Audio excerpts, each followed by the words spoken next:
Hello friends, welcome to my channel. Friends, आज हम Langston Hughes की लिखी हुई पोइम करेंगे जिसका नाम है आई टू पोइम 1926 में पब्लिश की गई थी। इस पोइम में जो कवि हैं उन्होंने जो अमेरिका में जो काले लोग थे उनके प्रति जो जाति भेदभाव किया जाता था उसके विरुद्ध अपना विरोध प्रकट किया है कि उनके साथ गलत किया जाता था। ये पोइम एक फ्री वर्स में लिखी गई है। इस पोइम में जो पोइट है वो कहते हैं कि अमेरिका में जैसे गोरे लोग अपने देश को प्यार करते हैं, उनके लिए जो देशभक्ति है उनके मन में, काले लोगों के मन में भी उतनी ही भक्ति है। वो भी अपने देश को उतना ही प्यार करते हैं, वो भी अपने देश के लिए, अपने नेशन के लिए वैसे ही गीत गाते हैं। लेकिन उनमें अंतर ये है कि वो काले हैं, लेकिन इसमें ये नहीं है कि उनके काले होने से वो अपने देश को जो वाइट से कम प्यार करते हैं वे उतना ही प्यार करते हैं, उनके लिए उतने ही अच्छे गाना गा सकते हैं, यानी उनके लिए अपने देश के लिए उतना ही प्यार करते हैं जितना एक वाइट करते हैं। लेकिन फिर भी उनको भेदभाव किया जाता है, उनमें अंतर किया जाता है। इसका विरोध करते हुए जो पोइट ने ये पोइम लिखी थी, जो उनके साथ डिस्क्रिमिनेशन होता था, जो भेदभाव होता था, जो कलर डिफरेंट को शो किया है इस पोइम में राइटर ने, पोइट ने। I too sing America, I am the darker brother, they send me to eat in the kitchen when company come, but I laugh and eat well and grow strong. In these lines, the poet voiced the sentiments of all the African American who are looked down upon by the white of their country. The I in these lines refer to all the blacks of the America. In this poem, the speaker is an African American. He says that I too sing America. He means to say that he loves America as much as the white do.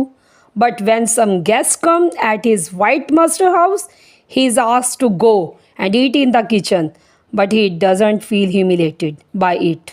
He goes to the kitchen and eats to his fill. Does he make himself strong? In lines में poet जो है वो अपनी आवाज़ उठाते हैं, क्यों हम जो काले लोगों को इतनी नीची नज़र से देखा जाता है, क्यों हमें वाइट की तरह नहीं देखा जाता। वो आई को रेफ़र करते हुए कहते हैं कि क्यों हम ब्लैक्स के साथ इतना बुरा बिहेव किया जाता है। वो कहते हैं कि एक बार जब वे अमेरिकन जो वाइट ब्रदर के साथ बैठे थे तो उनके घर कोई आता है, यानी उन्होंने इस बात को कंपनी कम्स के में बताया है कि उनके घर में कोई आता है। जब उनके घर आता है तो उन्हें कहा जाता है कि तुम जाकर किचन में खाना खाओ, हमारे साथ एक टेबल पर बैठकर नहीं खा सकते। इससे जो पोइट है उन्हें बहुत गुस्सा आता है, उन्हें बुरा लगता है, लेकिन वो इससे अपने मन को ख़राब नहीं करते। वो किचन में जाते हैं, वो अच्छा खाते हैं, अपने आप को स्ट्रॉन्ग बनाते हैं ताकि इस बात पे वो आवाज़ उठा सके, ताकि एक दिन ऐसा आए जिससे वो बैठकर खाना उनके साथ बैठकर खा सके, कोई उन्हें ये ना कह सके कि तुम जाओ किचन में जाकर खाना खाओ। नेक्स्ट लाइन्स है, tomorrow I will sit at the table, when company comes nobody will dare say to me eat in the kitchen then. The African American is very hopeful to his future. He is certain that a day will soon come when he will get his due place and respect in society. He will be able to sit at the same table with the white American, then no one will dare to ask him to go and eat in the kitchen when some white visitor come to the house. इन lines में poet कहते हैं कि वो अपने future को लेकर काफ़ी होपफुल हैं, उन्हें अपना फ्यूचर काफ़ी अच्छा नज़र आता है। उन्हें ऐसा लगता है कि एक दिन वो जल्दी ही आएगा जब वह सोसाइटी में रिस्पेक्ट को हासिल करेंगे। एक दिन ऐसा जल्दी ही आएगा जब वो एक ही टेबल पर बैठकर, वाइट और ब्लैक एक ही टेबल पर बैठकर खाना खाएंगे। और जब उनके घर कोई विजिटर आएगा, जब उनके घर कोई आएगा, तो किसी में इतनी हिम्मत नहीं होगी उन्हें ये कहने की कि तुम जाओ जाकर किचन में जाकर खाना खाओ, तुम हमारे साथ नहीं बैठ सकते। क्योंकि वो दिन बड़ी जल्दी आने वाला है जब हम साथ बैठकर एक ही टेबल पर खाना खाएंगे। Beside, they will see how beautiful I am and be ashamed, I too am America. The African American is very certain that the white people will stop themselves from the black people. Beside all this, they will also stop looking down on the black color. They will be recognize the same beauty of the black race. They are as much as a part of America as the white people are. The only difference is that he is the darker brother of the white man. The white think it below their dignity to sit and eat with him at the same table. But the poet hopes that one day they will be recognized the same beauty of the black race, and when they recognize all this, they will be filled with shame over how unjustly they have been treating these people for generation. अब इन lines में जो poet हैं वो कह रहे हैं कि जब उन्हें ये पता चलेगा कि इसमें रंग को लेकर कोई भेदभाव नहीं किया जाता, हम भी उतने ही ब्यूटीफुल हैं, हम भी उतने ही अच्छे हैं, हमारी अंतर आत्मा उतनी ही अच्छी है जितनी वाइट ब्रदर की है, तो उन्हें अपने आप पर शर्म महसूस होगी।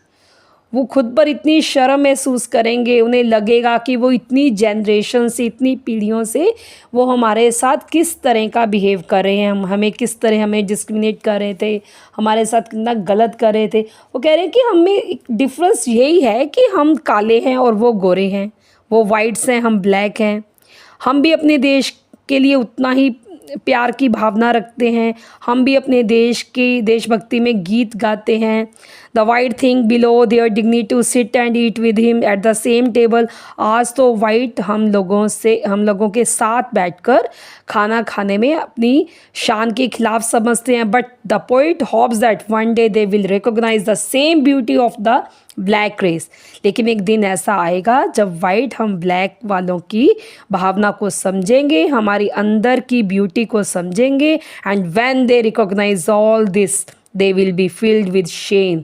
जब उन्हें ये सब बात समझ आएगी तो वो शर्म से भर जाएंगे एंड सोचेंगे shame over how unjustly they have been treating these people for generation, कि हम इतनी जनरेशन से इन लोगों के साथ कितना गलत कर रहे हैं। इस पोइम में जो पोइट हैं वो काफ़ी होपफुल हैं, उन्हें जो प्रेजेंट सिचुएशन है उसमें अपना फ्यूचर नज़र आ रहा है। वो कह रहे हैं कि आज भले ही उनके साथ भेदभाव हो रहा है, लेकिन एक दिन जल्दी ही आने वाला है जब हम सभी भाई काले और गोरे, ब्लैक्स एंड वाइट, सभी एक साथ बैठकर एक ही टेबल पर खाना खाएंगे और किसी में इतनी हिम्मत नहीं होगी जो हमें अलग कहकर किचन में जाकर खाने के लिए कहा जाएगा। Thank you.